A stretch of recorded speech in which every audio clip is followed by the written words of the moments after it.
আসসালামু আলাইকুম। এটা একটা ইনভার্টার আইপিএস বলতে পারেন। এটা কারেন্টে চার্জ হয় না, এটা সোলার সিস্টেমের আইপিএস। শুধু সোলারে চার্জ করবে আর এখান থেকে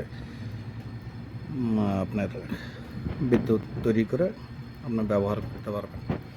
তো ভিডিওটা আমি বানানোর উদ্দেশ্য এখন কারণ হলো এটা অনেক লং ভিডিও হয়ে যাবে, প্রায় 1-1.5 ঘন্টা 2 ঘন্টার ভিডিও হয়ে যাবে।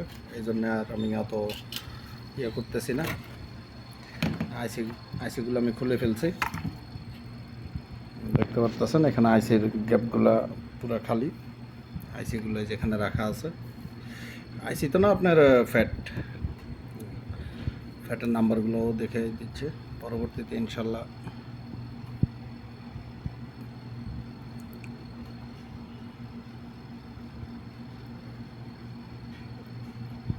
এটা হচ্ছে আপনার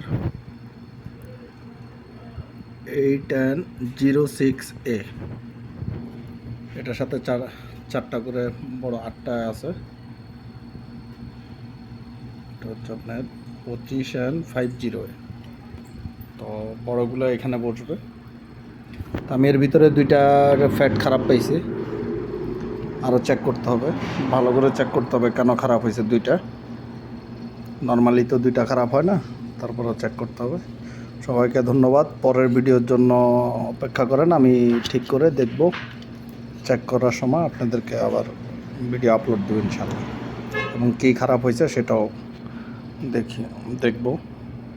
তবে এখানে খেয়াল রাখবেন যে ফ্যাটের যে ড্রাইভ ভোল্টেজ, এটা 10 ohms রেজিস্ট্যান্স দিয়ে করা, আর এটা 56 ohms রেজিস্ট্যান্স দিয়ে করা। বড়োর যে ফ্যাটগুলো 25N50, সেটার জন্য 56 ohms রেজিস্ট্যান্স ইউজ করছে।